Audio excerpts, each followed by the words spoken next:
हर हर महादेव, जय महाकाल। आज की इस वीडियो में गुरुजी ने जो उपाय बताए हैं वो उन लोगों के लिए हैं जिनके घर में पितृदोष है, आपके बने बनाए काम बिगड़ रहे हैं, आपके घर में लड़ाई झगड़ा है, छोटे छोटे बातों में लड़ाई झगड़ा हो जा रहा है, बहुत कलेश है, हर समय परेशानियां बनी रहती हैं।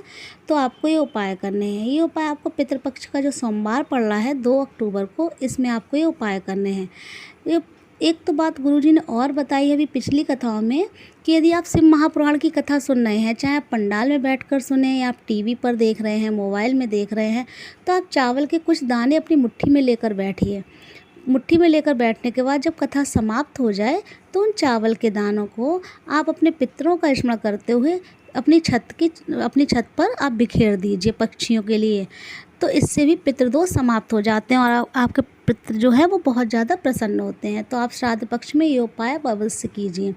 गुरुजी ने वो उपाय जो बताया है पितृपक्ष में सोमवार के दिन आपको करना है, इसमें आपको क्या करना है, आपको लेना है 1 लोटा जल। तांबे के लोटे में आप जल ले लीजिए, अपने किचन से जल भरिए। किचन से जल भरने के बाद आपको लेने हैं 11 तिल के दाने। काले जो तिल होते हैं वो आपको 11 तिल लेने हैं। और आपको लेना है गाय का कच्चा दूध। ध्यान रखिए दूध गाय का ही होना चाहिए। अलग से ले लीजिए किसी स्टील के बर्तन में, उस जल में अभी नहीं मिलाना है आपको। उसके बाद ये तीनों सामग्री लेकर आपको शिव मंदिर पहुँचना है।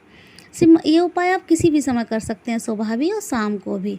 अब जब मंदिर जाएं आप तो सबसे पहले आपको क्या करना है, वो जो 11 तिल के दाने हैं वो आपको एक एक कर आपको अपने जल में मिलाने हैं उस लोटे में, और श्री शिवाय नमस्तुभ्यम का लगातार जाप करना है। उसके बाद वो तिल मिला हुआ जो जल है वो आपको श्री शिवाय नमस्तुभ्यम का जाप करते हुए शिवलिंग पर चढ़ाना है। जब आप जल चढ़ाएं तो आप पित्रेश्वर महादेव के नाम का स्मरण अवश्य करें। ध्यान रखें आपको पित्रेश्वर महादेव के नाम का स्मरण अवश्य करना है। उसके बाद वो आपको लगातार जल चढ़ाते रहना है। फिर जल चढ़ाने के बाद जो गाय का कच्चा दूध आप लेकर गए हैं किसी दूसरे पात्र में, उससे आपको शिवलिंग के ऊपर चढ़ाना है। शिवलिंग के ऊपर चढ़ाते समय जब आप दूध चढ़ाएं तो आपको चंद्रमौली महादेव के नाम का स्मरण करना है। ध्यान रखिए आपको चंद्रमौली महादेव के नाम का स्मरण करना है दूध चढ़ाते समय। तो ये उपाय आप सोमवार को अवश्य कीजिए। गुरुजी कहते हैं जो भी ये उपाय कर लेता है उन्हें पितृदोष से मुक्ति मिल जाती है, उनके सारे काम बनने लगेंगे। धीरे धीरे आप जो भी कार्य करेंगे उसमें आपको सफलता अवश्य मिलेगी। एक उपाय गुरुजी ने और बताया है, इसमें आपको क्या करना है, आपको लेना है 1 चावल का दाना। ध्यान रखिए केवल 1 चावल का दाना लेना है, और वो भी चावल का जो दाना आप लें बिल्कुल टूटा ना हो, यानी खंडित ना हो। साबुत चावल का 1 दाना लेना है आपको। और एक आपको दीपक तैयार करना है। दीपक आप मिट्टी का ले लीजिए, चाहे आप आटे का बना लीजिए। उसके बाद आपको उसमें लंबी बत्ती लगानी है और गाय का शुद्ध घी डालना है। ध्यान रखिए आप जब भी पूजा पाठ करें तो गाय के दूध से निर्मित ही सामग्री का यूज करें। तो आपको उसमें गाय का शुद्ध घी डालना है और आपको लंबी बत्ती लगानी है, और 1 आपको चावल का दाना लेना है। उसके बाद आपके घर के आसपास चाहे पीपल का वृक्ष हो, चाहे बड़ वृक्ष हो जैसे बरगद का पेड़ कहते हैं, या बेलपत्री का पेड़, इन तीनों में से कोई एक पेड़, आपको एक पेड़ के नीचे जाना है। किसी एक पेड़ के, सब पेड़ों पर आपको दीपक नहीं जलाना है, सिर्फ एक, जो भी आपके आसपास पेड़ हो वहाँ आप चले जाइए।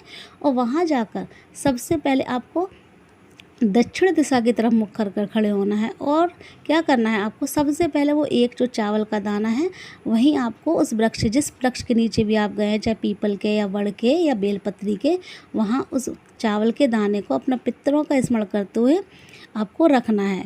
और उसके बाद वो जो दीपक आप लंबी बाती लेकर गए हैं वो आपको उस चावल के दाने पर रखना है, और वो जो फिर उस दीपक को आपको प्रज्वलित करना है। ध्यान रखिए पहले चावल का दाना रखिए, उसके ऊपर दीपक रखिए, फिर वो जलाइए उस दीपक को। और जब आप दीपक जलाएं, प्रज्वलित करें, तो आपको ओम पितृ देवताय नमः, ध्यान रखिए ओम पितृ देवताय नमः, इसका 11, 21, 51, 108 बार स्मरण करना है। जितना भी आपके पास समय हो उस हिसाब से आपको स्मरण करता है, जाप करना है।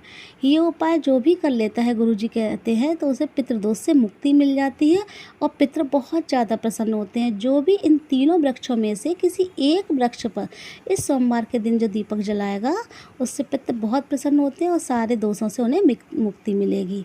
तो आप इनमें से कोई उपाय अवश्य कीजिए। यदि आपको वीडियो अच्छी लगी है तो प्लीज़ वीडियो को लाइक कीजिए और कमेंट बॉक्स में श्री शिवाय नमस्तुभ्यम अवश्य लिखिए।